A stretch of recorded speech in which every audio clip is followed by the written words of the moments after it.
اچھا جی، آج سے ہم شروع کرنے جا رہے ہیں دی پاور آف ناؤ، اکار ٹولے کی جو کتاب ہے نا، اس کو ہم اسٹڈی کرتے جائیں گے، اور جیسے یہ سوال جواب کی شکل میں ہے ویسے ہی سوال جواب کی شکل میں ہم لوگوں تک پہنچا دیں گے۔ اور دوسرا اس کا پہلو یہ ہے کہ جہاں کہیں ضرورت پڑی تمہارے سوال انکلوڈ کرنے کی، تم اس میں شامل کر سکتے ہو، اور اکار ٹولے کی روح اور ایگو دونوں سے معذرت کے ساتھ میں اس کی طرف سے جواب دینے کی کوشش کروں گا۔ تو اس کو اس طریقے سے نا ہم سمجھنے کی کوشش کرتے ہیں، کیونکہ میں سمجھتا ہوں یہ بڑی اہم کتاب ہے، خاص طور پر آج کی ہماری جنریشن کے لیے، آج کے دور کے انسان کے لیے، کہ جو اس طاقت کو فیل ہی نہیں کر رہا کہ جس طاقت کے کیپسول میں یہ ساری زندگی بند ہے، دی ناؤ، لمحے موجود۔ تو میری نظر میں یہ کتاب ہمیشہ بڑی اہم رہی ہے، اور میں کوشش کرتا رہتا ہوں اس کتاب کو لوگوں تک پہنچانے کی، ود مائی ایکسپلینیشنز ٹو۔ تو اس کو شروع کرتے ہیں۔ سب سے پہلے اس کا جو ہے نا انٹروڈکٹری پارٹ، اس پہ ہم آج بات کرتے ہیں، اور پھر اس کو چیپٹر وائز یا سوال وائز جتنی ڈیوریشن کی ویڈیو بنے گی نا، وہ آپ لوگوں کو دکھاتے رہیے گا۔ ٹھیک ہو گیا سر۔ اچھا جی، پہلے شروع کرتے ہیں اس کا انٹروڈکشن۔ کتاب کیسے وجود میں آئی؟ ماضی میرے لیے کوئی معنی نہیں رکھتا، اور میں کبھی بھی اپنے ماضی کے بارے میں نہیں سوچتا ہوں، لیکن میں مختصراً اپنی کہانی آپ لوگوں کو سناتا ہوں کہ کیسے میری زندگی میں وہ انقلاب آیا جس نے مجھے عام سے ڈپریشن، تناؤ اور انزائٹی میں ڈوبے انسان سے لوگوں کا اسپریچول گرو بنا دیا، اور یہ کتاب کیسے وجود میں آئی۔ میں اپنی زندگی کے پہلے 30 سال انتہا درجے کی انزائٹی کا شکار رہا۔ یہ وہ دور تھا کہ جب ڈپریشن کے اس قدر شدید دورے مجھ پر پڑتے تھے کہ اکثر میں خودکشی کرنے کے بارے میں سوچا کرتا تھا۔ اب ان دنوں کو سوچتا ہوں تو ایسے لگتا ہے جیسے میں اپنی نہیں کسی اور کی زندگی کے بارے میں سوچ رہا ہوں۔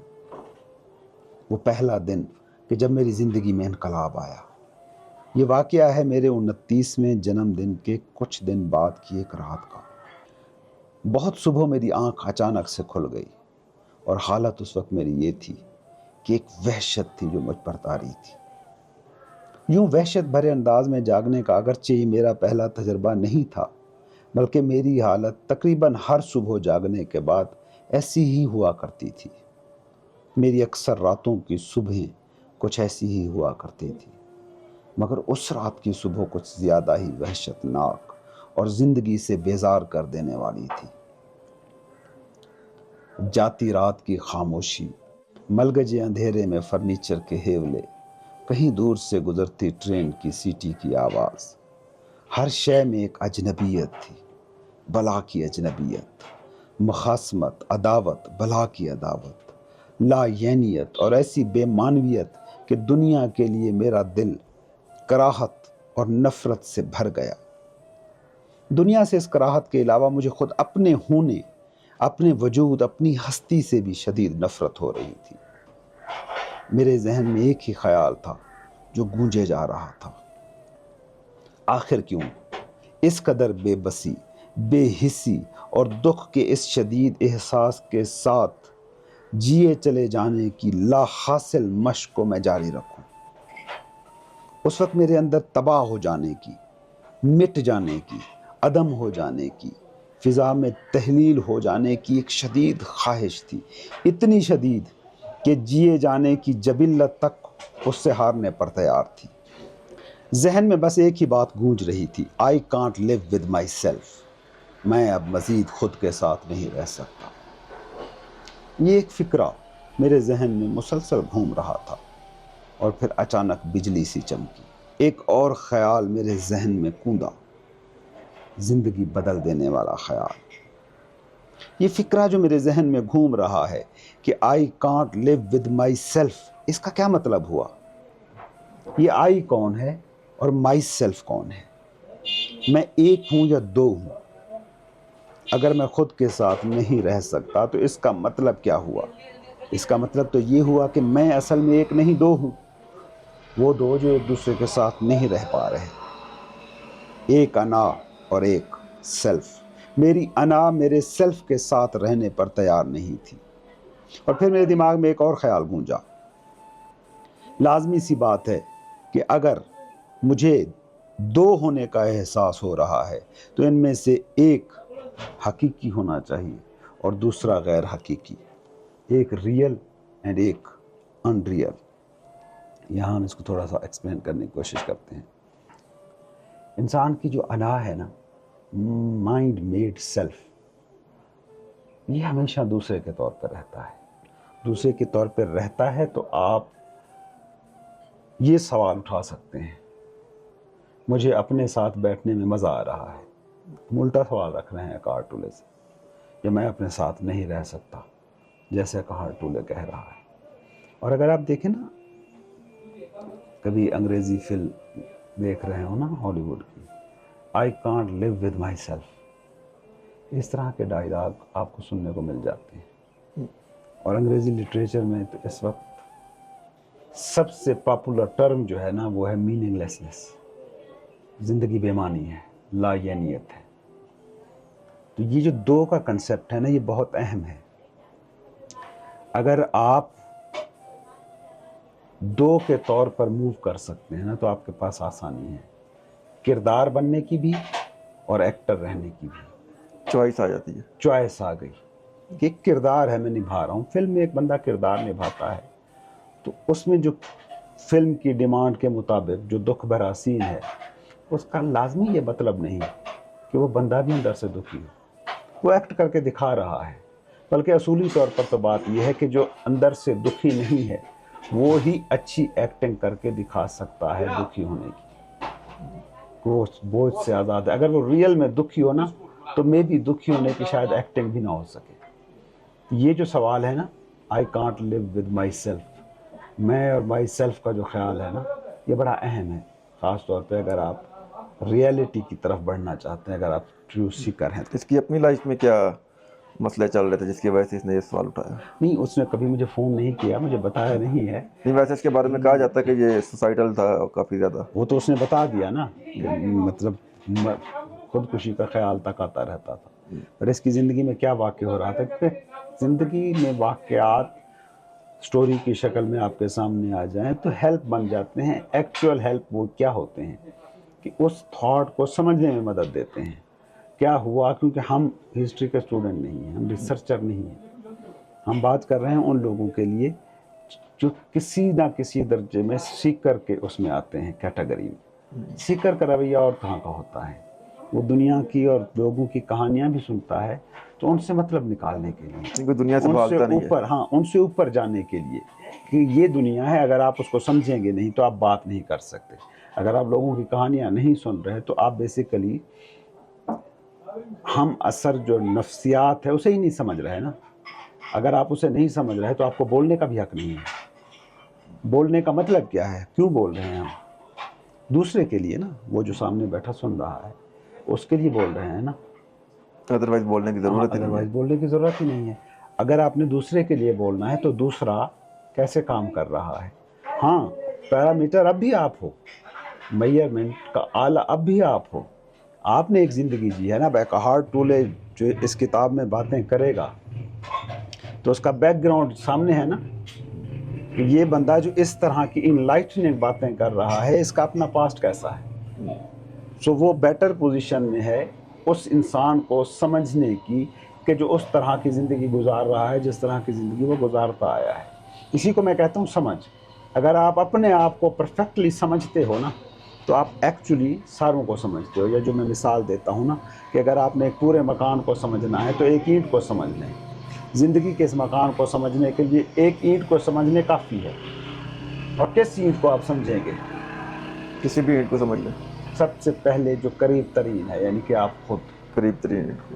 سو اپنے آپ کو اگر آپ جانتے ہو نا تو بیسیکلی آپ ایک پورا نقشہ اپنے پاس رکھتے ہو کہ ہیومن اسپیشی، اس کا دماغ ایسے کام کرتا ہے، دماغ ایموشنل انرجی کے ساتھ ایسے انٹریکٹ کرتا ہے۔ سو اس کو ہم آگے لے کے چلتے ہیں۔ بتانا بیسیکلی یہ تھا کہ جو آئی can't live with my self ہے نا، یہ جو سوال ہے یہ بڑا اہم ہے۔ یہ دو جو ہمارے دماغ کی ڈیکوٹومی ہے نا، دو میں سمجھنے کی اسکیم ہے، اس کے حوالے سے یہ بڑا اہم ہے. اور دو ریئلٹی ہے نہیں، یہ آپ کسی بھی اینگل سے جائیں تو آپ کو پھر ایک کو ان ریئل قرار دینا پڑتا ہے.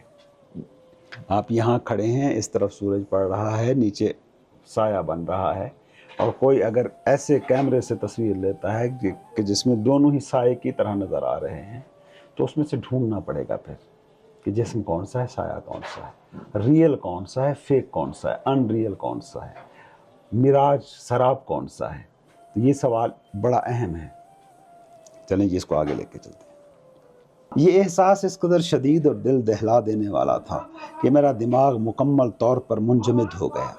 میں مکمل طور پر حالت شعور میں تھا، کانشیس تھا، مگر میرا ذہن کلی طور پر ساکت تھا، رکا ہوا. اور اس کے بعد مجھے ایسا لگا کہ جیسے کوئی فورس ہے، کوئی طاقت ہے، کوئی انرجی جو مجھے اپنی جانب کھینچ رہی ہے. شروع میں یہ انرجی کمزور سی تھی، مگر تھوڑی ہی دیر میں یہ طاقتور ہوتی گئی. میرے ساتھ یہ پہلی بار ہو رہا تھا، اس لیے خوف زدہ ہونا یقینی تھا.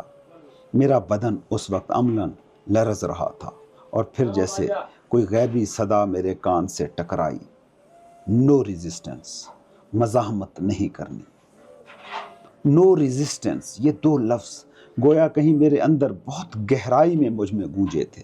اور اس کے بعد میں نہ رہا. میں نے خود کو عدم کی گود میں ضم ہوتا دیکھا، اور اسی لمحے مجھ پر یہ راز کھلا کہ عدم یا خلا کہیں باہر نہیں، خود میرے اپنے اندر تھا. اور پھر اچانک جیسے ہر خوف دور ہو گیا، مٹ گیا، اور میں گویا عدم اور سپیس کے سپرد ہو گیا. اس کے بعد کیا ہوا، میرے ذہن میں اس کی کوئی میموری محفوظ نہیں ہے. میں ایک بار پھر نیند کی وادیوں میں چلا گیا.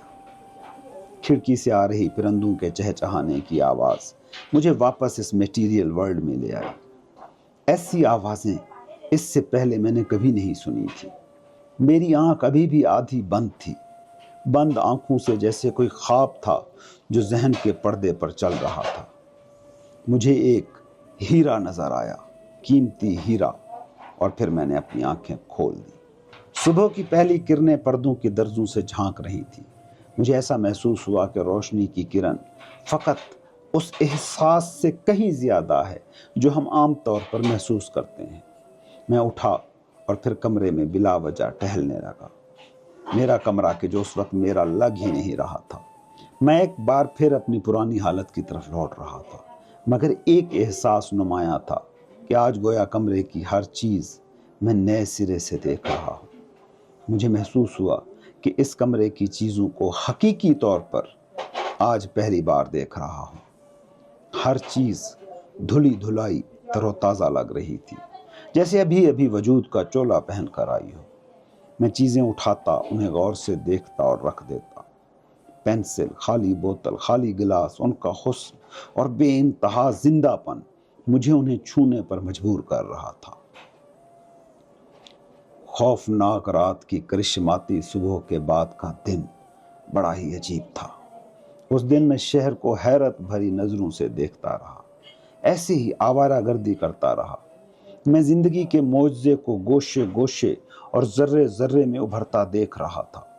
ہر چیز میرے لیے یوں باعث حیرت تھی کہ گویا میں ابھی ابھی پیدا ہوا تھا.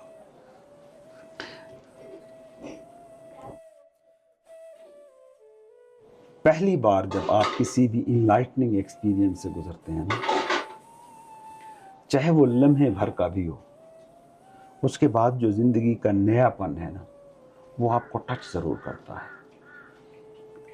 ایون اگر آپ کسی حالت میں بہت لمبے عرصے تک رہے ہوں، فرض کریں اگر آپ کو کافی عرصے تک صحیح سے نیند نہیں آئی اور ایک رات آپ کو بہت مزے کی نیند آئی، تو اس نیند کے بعد بھی آپ کو دنیا اور طرح سے نظر آتی ہے.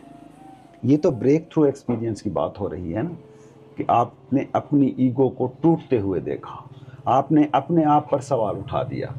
عموماً ہمارے ساتھ کیا ہوتا ہے کہ ہم دنیا کی ہر چیز پہ سوال اٹھاتے ہیں. آپ اپنے معاشرے کو دیکھیں نا، آپ سیاسی نظام پہ سوال اٹھا رہے ہیں، آپ تعلیمی نظام پہ سوال اٹھا رہے ہیں، آپ معاشرے پہ سوال اٹھا رہے ہیں، آپ سماجی ویلیوز پہ سوال اٹھا رہے ہیں۔ کس چیز پہ انسان نے سوال نہیں اٹھایا ہے؟ خدا پہ سوال اٹھا دیا ہے آپ نے۔ مذاہب جن کی ہزاروں سالوں کی تاریخ ہے ان پہ آپ سوال اٹھا دیتے ہیں۔ کتنی مقدس چیزیں ہیں نا، ایک تھاٹ، ایک آئیڈیا جس پہ آپ کا کوئی ہزاروں سالوں تک اتفاق رہا ہو، آپ نے ان پہ سوال اٹھا دیے ہیں۔ یہ جو آپ جدید تحریکیں کہتے ہیں، ایتھیزم، لبرلزم، سارے سوال اٹھا رہے ہیں نا، لیکن ایک چیز پہ آپ سوال نہیں اٹھاتے جو یہ سوال اٹھا رہا ہے، اپنے آپ پہ سوال نہیں اٹھاتے۔ اپنے آپ پہ سوال نہیں اٹھاتے۔ اپنے آپ سے مراد یہ جو فیک سیلف آپ نے تراشا ہوا ہے، دا ایگو پارٹ، اس پر آپ کبھی سوال نہیں اٹھاتے۔ یہ سوال اٹھ جانا ان اٹ سیلف ایک انلائٹنگ ایکسپیرینس ہے۔ اس کے بعد کی جو حالت ہے نا، وہ اس نے بتائی ہے۔ اچھا جی، آگے پڑھتے ہیں اب اس کو۔ وہ دن گزر گیا مگر وہ حالت مجھے چھوڑ کر نہ گئی۔ اگلے 5 ماہ بلا تعطل مجھ پر گہری خوشی اور سکون کی ایک عجیب سی کیفیت طاری رہی۔ 5 ماہ بعد اس کی شدت میں کچھ حد تک کمی آ گئی، یہ شاید مجھے ایسا لگنے لگا تھا۔ دنیا کے سب دھندے اب بھی ویسے ہی چل رہے تھے، لیکن میں بس ایک ہی احساس میں ڈوبا تھا، کامل خوشی کا احساس۔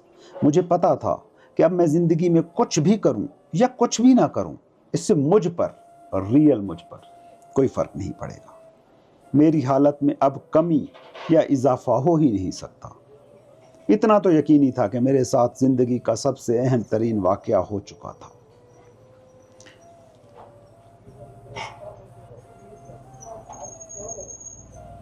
ایک ٹرم استعمال ہوتی ہے زین بدھزم میں، ستوری، an experience of sudden enlightenment۔ کسی بھی وجہ سے درد کی انتہا پر پہنچ کر یا خوشی کی انتہا پر پہنچ کر آپ ایک پل کے لیے نا ایگو سے باہر آ جاتے ہیں۔ اسے وہ زین بدھسٹ کہتے ہیں ستوری، اچانک انلائٹنمنٹ کا ایک لمحہ۔ اگر اس لمحے کو کوئی ٹچ کر رہا ہے کانشیسلی، جانتے بوجھتے، یہ دیکھتے ہوئے کہ یہ وہ روٹین کی میری حالت نہیں ہے، یہ کوئی پیرالل سٹیٹ ہے، اس کو یوں بھی کہہ سکتے ہیں آپ جیسے کچھ سائیکیڈیلک ٹرپ سے ہو کر آئے، ایک الگ ڈائمنشن سامنے آتی ہے۔ ایک الگ ڈائمنشن آپ نے دیکھی۔ اچھا، الگ ڈائمنشن ان اٹ سیلف کوئی چیز نہیں ہے، الگ ڈائمنشن کا حسن صرف ایک ہے کہ آپ جس سٹیٹ کو مسلسل جیتے رہتے ہیں نا، تو چونکہ مسلسل جی رہے ہیں تو اسے ہی سمجھ لیا کہ یہ واحد حالت ہے جو طاری رہ سکتی ہے۔ آپ نے ادروائز حالت دیکھ لی، اس لیے اس کو ستوری کہتے ہیں نا، کہ اچانک سے آپ دیوار کی اس طرف کھڑے ہو کر اس طرف کو دیکھ رہے ہیں، وہ دیوار جو عام طور پر ایگو کے شکنجے میں پھنسا ہوا انسان کبھی بھی نہیں پار کر سکتا۔ تو وہ ایک پل کے لیے بھی اگر آپ نے ادھر سے کھڑے ہو کر ادھر کو دیکھا ہے تو یہ دنیا ڈرامہ بن گئی، آپ ایکٹر کے طور پر وجود میں آ گئے۔ تو اس کے بعد زندگی ویسی ہوگی ناممکن ہے، چاہے آپ اپنی پرانی حالت کی طرف پلٹ آئیں، لیکن یہ جو آپ نے میموری کا پوائنٹ بنایا ہے نا ستوری کا، اس کے بعد کی زندگی اور اس سے پہلے کی زندگی یقیناً 2 مختلف زندگیاں ہوں گی۔ اور اگر ایک چیز کو آپ جان گئے ہیں بطور قیمتی چیز، اگر کسی پتھر کو آپ نے ہیرے کے طور پر پہچان لیا ہے، اب آپ اس پتھر کو چھوڑ نہیں سکتے یہ کہہ کر کہ پتھر ہی تو ہے۔ کہہ سکتے ہو آپ پتھر ہے، اور اصولی طور پر آپ ٹھیک بھی کہہ رہے ہو، ہیرا پتھر ہی ہوتا ہے، لیکن ہیرا ہیرا بھی ہوتا ہے، یہ بھی آپ کے اندر کوئی جانتا ہے۔ سو اب وہ آپ سے چھوٹے گا کبھی نہیں، وہ پالش آپ کتنی دیر میں کر پاتے ہیں یہ دوسری بات ہے۔ اسی بات کو وہ کہہ رہا ہے نا کہ اس کے بعد زندگی میری ویسی رہے گی، یہ ناممکن تھا۔ میری حالت کیا رہتی ہے، دماغ کس ڈائمنشن میں جاتا ہے، یہ دوسری بات ہے، بٹ زندگی میں وہ چیز ایڈ ہونے کے بعد میری زندگی کبھی ویسی نہیں رہے گی۔ کہ ایک پل کے لیے بھی آپ ہو کے آ جاتے ہو تو آپ کی زندگی مطلب تجربہ ایک بدل جاتا ہے۔ ادر اسٹیٹ دیکھ لی نا، تو آپ یہ نہیں کہہ سکتے کہ یہی ہی حالت ہوتی ہے، ڈپریسو جینا ہی جینا ہوتا ہے، نہیں، آپ اس سے باہر کھڑے ہو کے آپ نے دیکھ لیا کہ نہیں، اس سے آزاد بھی جینا ہو سکتا ہے۔ اس سے آگے چلتے ہیں۔ اتنا تو یقینی تھا کہ میرے ساتھ زندگی کا سب سے اہم واقعہ ہو چکا تھا۔ ایک ایسا واقعہ جس کے بعد میری زندگی ویسی رہ پانا ناممکن تھی جیسی وہ چلی آ رہی تھی۔ مجھے اس وقت کچھ سمجھ نہیں آیا کہ میرے ساتھ ہونے والا یہ واقعہ کیا تھا، لیکن بعد میں جب میں روحانی علوم سے آشنا ہوا، صوفیوں رشیوں سے ملا، گروؤں سے ملا، ان کے ساتھ میرا وقت گزرا، تو مجھ پر یہ بات کھلتی گئی کہ اس رات ایکچولی میرے ساتھ ہوا کیا تھا۔ لوگ روحانیت کی جس منزل کو ڈھونڈنے کے لیے سالوں مراقبے، میڈیٹیشن اور ریاضتیں کرتے ہیں، وہ منزل مجھے ایک ہی رات میں مل چکی تھی۔ لیکن ایسا نہیں تھا کہ مجھے یہ منزل ایسے ہی بیٹھے بٹھائے مل گئی۔ بعد میں جب اس رات کے واقعات کا میں نے تجزیہ کیا تو میں نے جانا کہ اس رات دکھوں کے وہ بے انتہا بوجھ جو سالوں سے میں اٹھائے پھر رہا تھا، انہوں نے میرے شعور کو مجبور کر دیا کہ وہ افسردہ اور خوف زدہ احساس ذات سے خود کو آئیڈینٹیفائی کرنا، شناخت کرنا چھوڑ دے۔ وہ خوف زدہ سا احساس ذات جو میرے ذہن کا تخلیق کردہ بس ایک سراب تھا جسے میں اپنی حقیقت سمجھے بیٹھا تھا۔ آپ اندازہ کر سکتے ہیں کہ یہ تیاگ کتنا کامل رہا ہوگا کہ میرا جھوٹا احساس ذات اور تکلیف دہ سیلف فی الفور ہی ڈھیر ہو گیا، بالکل ایسے جیسے کسی بجلی کے کھلونے کا پلگ نکال دیا گیا ہو۔ اس کے بعد جو بچ رہا وہ تھی میری حقیقی فطرت، ہمیشہ سے مجھ میں موجود آئی ایم، میں ہوں کا احساس۔ شعور اپنی خالص ترین حالت میں میری حقیقت بن چکا تھا، وہ حالت کہ جس میں شعور نے خود کو شکل، ساخت اور حیت سے جدا کر لیا تھا۔ اس کے بعد میں نے یہ بھی سیکھا کہ باطنی دنیا جو موت سے پاک ہے، جو ٹائم سے ماورا ہے، اس تک رسائی کیسے حاصل کی جا سکتی ہے۔ وہ دنیا جسے شروع میں خلا کا نام دیتا تھا، سپیس کا، اور یہ سفر اب اس حالت میں ہوتا ہے کہ میں مکمل شعور کی حالت میں ہوتا ہوں۔ میں اس عرصے میں ایسی حالتوں میں بھی ڈوبا ہوں، ایسی ناقابل بیان خوشی اور مقدس حالتوں میں کہ میرے شروع کے تجربات جن کے مقابلے میں کچھ بھی نہیں تھے۔ ایک وقت ایسا بھی آیا کہ جب میں تھوڑی دیر کے لیے بھی اس دنیا میں، اس مادی دنیا میں تھوڑا سا بھی نہیں تھا۔ میرے کوئی رشتے نہیں تھے، کوئی جاب نہیں تھی، کوئی گھر نہیں تھا، کوئی سماجی شناخت نہیں تھی۔ میں نے کم و بیش 2 سال ایسے گزارے کہ پارک کی بینچوں پر بیٹھا رہتا، بے انتہا وجدانی خوشی کی حالت میں۔ حسین سے حسین تجربات بھی آتے اور جاتے رہے، مگر بنیادی چیز جو شاید ہر تجربے سے بھی بنیادی تھی وہ ہمیشہ باقی رہی۔ سکون کی وہ حالت جو ذات کی تہ میں بہہ رہی تھی، وہ مجھے کبھی چھوڑ کر نہیں گئی۔ ہاں، یہ ہوتا رہا کہ کبھی یہ لہر تند ہو جاتی تھی، اتنی نمایاں کہ میں اسے چھو سکتا تھا، اور کبھی یہ لہر اتنی مدھم ہو جاتی جیسے پس منظر میں کہیں دور بج رہی کوئی موسیقی کی دھن ہو۔ اور پھر اس کے بعد کبھی کبھار لوگ مجھے ملنے آنے لگے، اور ان کا ہمیشہ ایک ہی سوال ہوا کرتا تھا: ہمیں بھی وہ چاہیے جو تیرے پاس ہے، کیا تو یہ ہمیں دے سکتا ہے، یا وہ راہ دکھا سکتا ہے جس پر چل کر یہاں تک پہنچا جا سکے؟ اور میں انہیں جواب دیتا: تمہارے پاس یہ چیز پہلے سے ہی موجود ہے، بس تم اسے سن نہیں پا رہے کیونکہ تمہارا دماغ بہت شور مچا رہا ہے۔ یہی سارے جواب بعد میں ایک کتاب کی شکل میں سامنے آئے، وہی کتاب جو اس وقت آپ سن رہے ہیں۔ اور مجھے معلوم ہی نہ ہو سکا کہ کب میں اپنی وجدانی خوشی میں ڈوبے ایک عام ملنگ سے ایک روحانی گرو بن گیا۔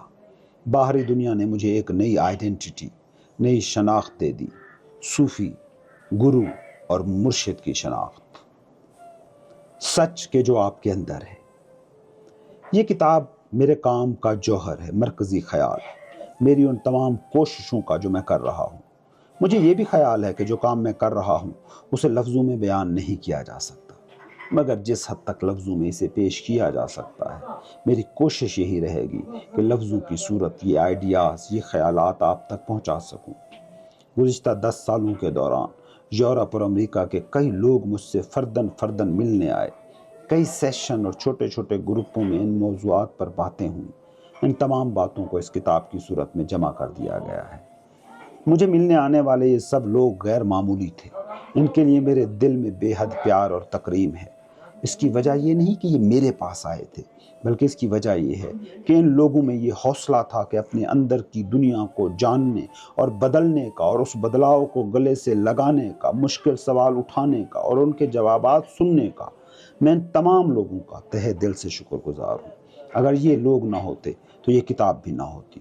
یہ وہ لوگ ہیں جو دنیا میں تھوڑے سے ہی، اقلیت میں سے ہی، مگر میں آپ کو بتاتا چلوں ان کی تعداد بڑھ رہی ہے اور مسلسل بڑھ رہی ہے۔ روح اور زندگی کے جوہر کو سمجھنے کی جستجو میں بے چین یہ لوگ اب تعداد کے لحاظ سے ایسے مقام پر ہیں کہ ان بتوں کو توڑ سکیں جنہوں نے انسان کو بدترین ذہنی غلامی اور اذیت کا شکار کیے رکھا ہے۔ مجھے یقین ہے یہ کتاب ضرور ان لوگوں تک پہنچے گی جو عظیم اندرونی انقلاب کے لیے تیار ہیں، اور یہی لوگ اس نئی دنیا کے بنانے والے ہوں گے، نئے شعور کے معمار۔ مجھے امید ہے کہ یہ کتاب ان دوسرے بہت سے لوگوں تک بھی پہنچ کر رہے گی جو اس میں موجود مواد کو غور و فکر کے قابل سمجھیں گے، چاہے وہ اس طرز حیات کو جینے اور اپنی زندگی پر لاگو کرنے کے لیے بھی تیار نہ ہوں۔ ممکن ہے کہ کل کلاں وہ وقت آئے جب اس کتاب کے مطالعے سے بویا جانے والا بیج بیداری کے اس بیج کے ساتھ ضم ہو جائے جو ہر انسان میں پہلے سے موجود ہے، اور اچانک ہی یہ بیج پودے کی شکل میں پھوٹ آئے اور ان کی زندگی کی زندہ حقیقت بن جائے۔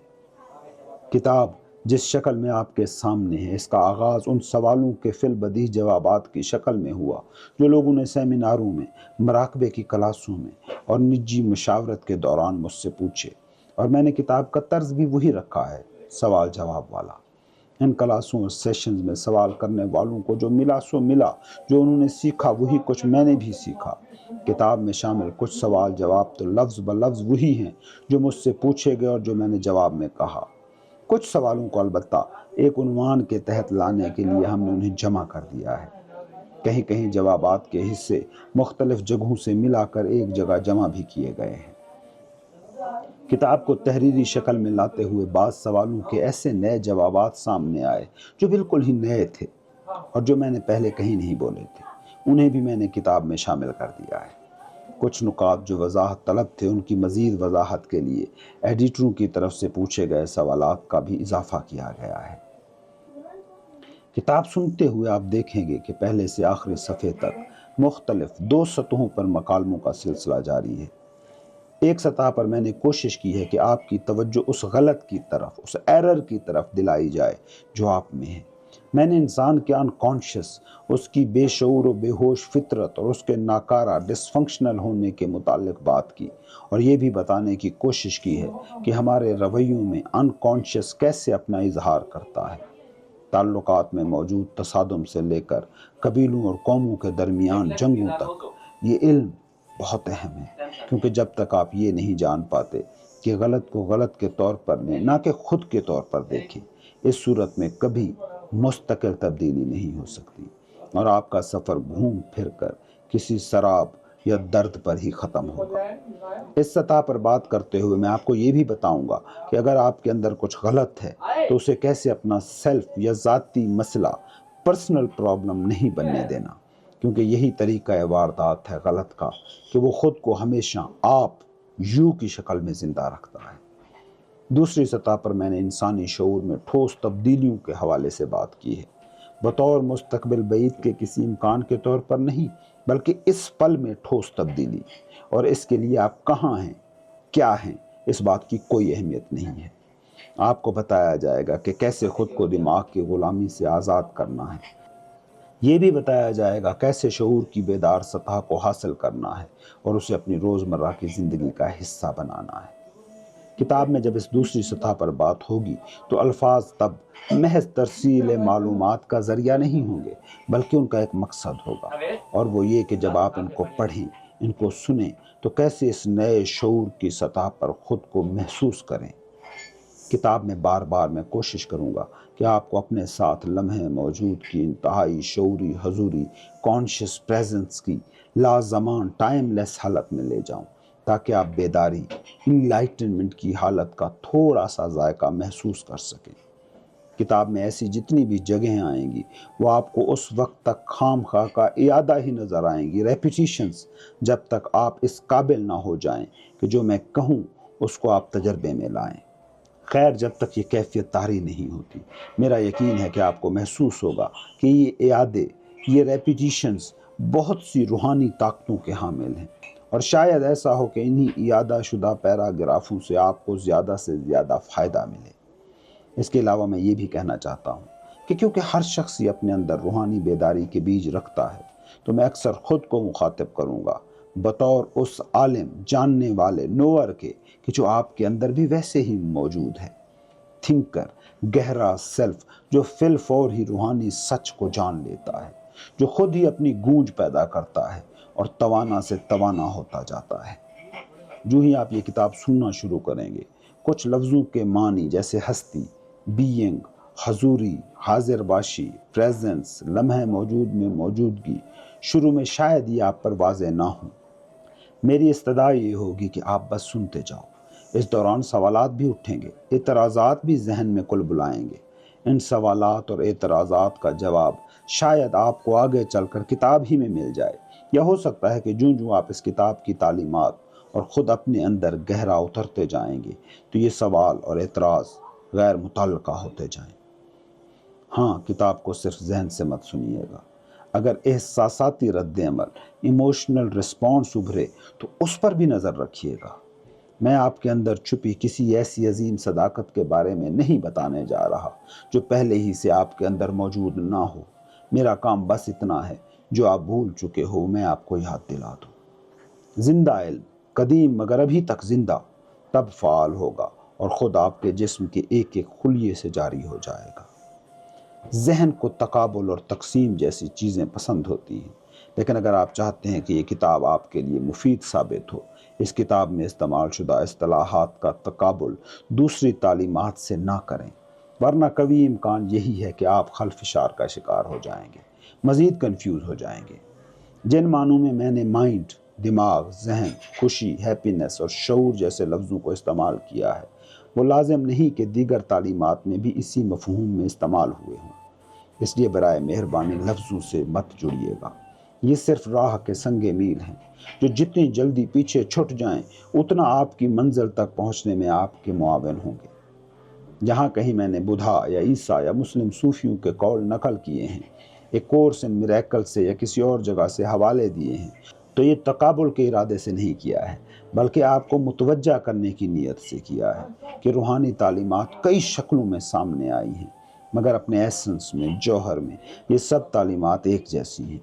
ان کی کچھ شکلیں جیسے قدیم مذاہب میں بیرونی اور ظاہری عناصر اتنے شامل ہو چکے ہیں کہ ان میں موجود روحانی جوہر ابہام کے دھندلکوں میں لپٹ چکا ہے، اور اسی وجہ سے کافی حد تک ان کے گہرے معانی اور انقلابی طاقتیں ضائع ہو چکی ہیں۔